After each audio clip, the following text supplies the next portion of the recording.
I haven't seen anything in 60 years.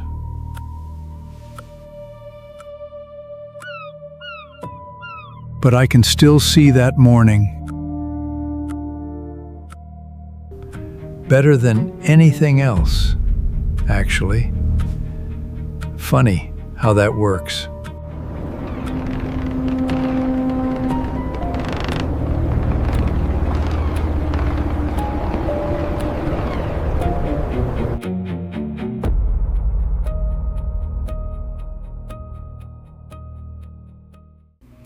I was 19 years old. I grew up in the north end of Halifax. Richmond, they called it. My father worked the docks, like most men in that part of town. I was supposed to follow him in. Get up at 6, walk down to the harbor, load and unload ships all day. But that morning I was sick. A bad cold, my mother said. Stay in bed. So I did. I was home, in my room, looking out the window at the harbor, something I did most mornings anyway. You could see everything from there. The whole Narrows, every ship that came and went. That morning there were a lot of ships. The war was on, you understand. Halifax was full of them. Troop ships, supply ships, the lot. You got used to it, just part of the view.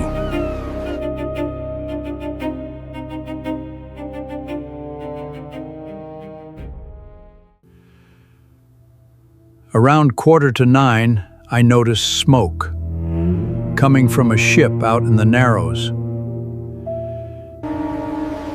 Not unusual, ships catch fire sometimes. Boilers, engines, that sort of thing. But this was different. The smoke was thick, black, and it just kept coming. People started gathering on the street below, pointing, some of them laughing, even like it was entertainment, a free show before work. I opened my window to get a better look. The ship was drifting toward the pier, still burning. Beautiful almost, in a terrible way. Orange flames, black smoke against the gray morning sky. I remember thinking, somebody's going to have quite a story to tell. I didn't know the half of it. What I didn't know, what nobody on the street knew, was what that ship was carrying. Tons of it. Explosives bound for the war. TNT, gun cotton, picric acid. I learned the names later, in the hospital, from a doctor explaining what had gone through me. At the time, it was just a burning ship against the gray moissity. The crew had already abandoned it, rowing for shore as fast as they could. They knew. They just didn't have any way to tell the rest of us. And even if they'd shouted, who would have believed them? A burning ship, that's all anyone saw. For 20 minutes, that ship just drifted there, burning, getting closer to the pier, and the whole time, more and more people came to watch, came out of their houses, came to their windows. Children skipped school for it. I was at my window the whole time, too.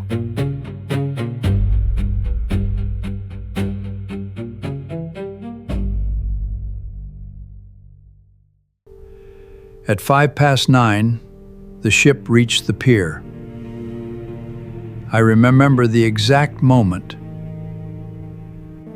I was leaning forward, elbows on the window sill, watching the flames lick up against the wooden pier structure. The whole world went white. Not bright, white.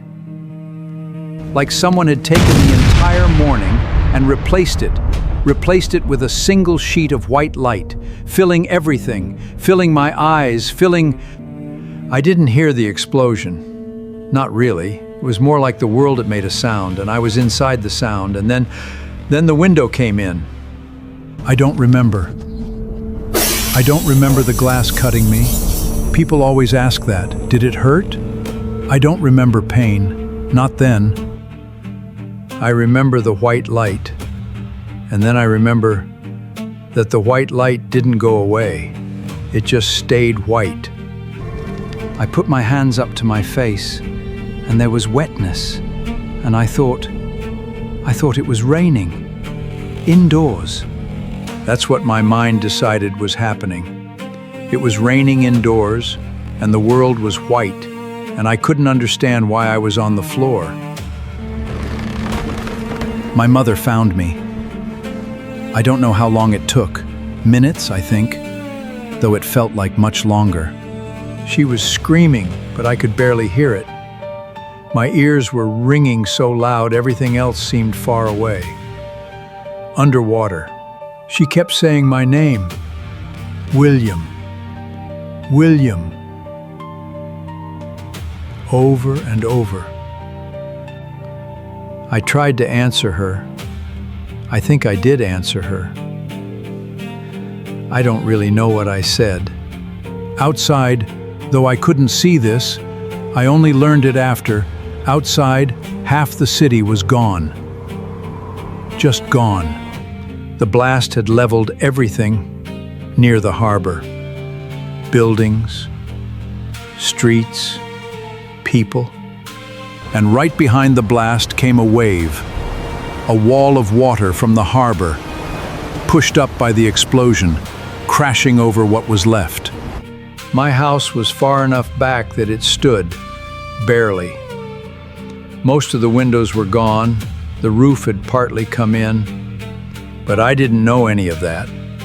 All I knew was white and ringing, and my mother's voice saying my name.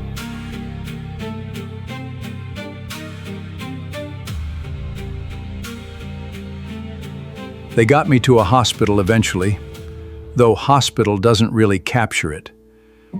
Every building still standing had become a hospital. Schools, churches, halls. Doctors were operating on kitchen tables. There weren't enough doctors, weren't enough beds, weren't enough hands. I remember being carried. I remember the white not changing, no matter how many times I blinked. I kept blinking, waiting for it to go back to normal. It didn't. Someone, a nurse, I think, was taking care of the cuts on my face. I could feel that, at least. Little tugs, over and over. My face must have looked like a pincushion. The eye doctors were the busiest of all that week. Hundreds of us, hundreds of people, who'd done exactly what I'd done, stood at a window, watched the fire, got a face full of glass when the world turned white. One doctor told me later, weeks later, operated on nearly 600 eyes that week. Almost 250 of them they had to take out entirely. Mine were two of those. Nobody told me right away. I think they didn't know how. For days I just lay there, bandaged, in the white that wouldn't change, asking when the bandages would come off, when I'd be able to see again. Finally, a doctor sat with me. He explained, slowly, carefully, that the glass had gone too deep, that there had been too much damage, that my eyes, both of them, weren't going to recover. I asked him, "So when will I be able to see again?" He didn't answer that, which was its own kind of answer. I want to tell you something about grief, since that's really what this is, grief for a version of my life that ended that morning. It doesn't come all at once. People think it does, one terrible moment and then it's over. It comes in waves, for years, things you don't expect. The first time I tried to walk somewhere I'd walked 1,000 times and got completely lost.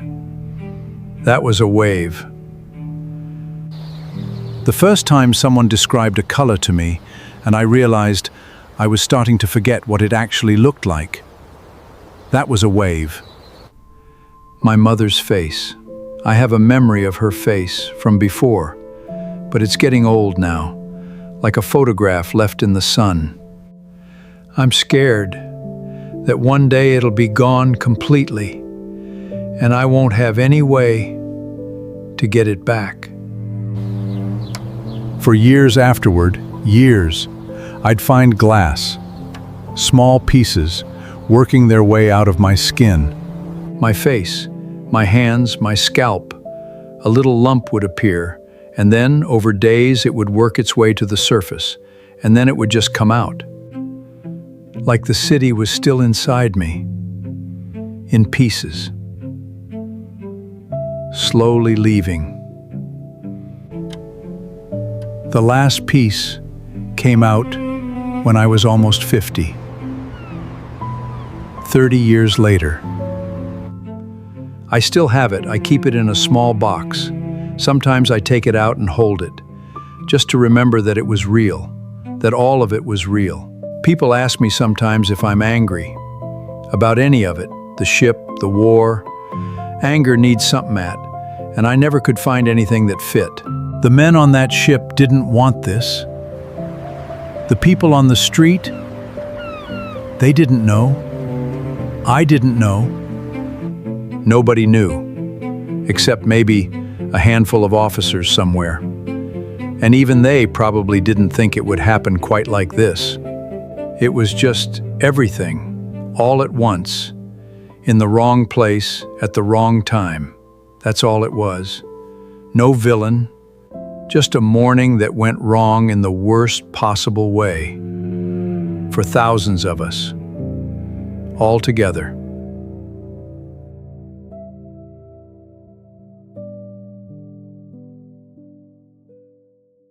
People ask me sometimes if I'd take it back, if I could go back to that morning knowing what I know now, walk away from the window, choose differently. I think about that question a lot. And the honest answer is, I don't know. Because that morning is mine. It's the last thing I ever saw, and I have it completely. Every detail, the flames on the pier, the color of the smoke, my own hands on the window sill.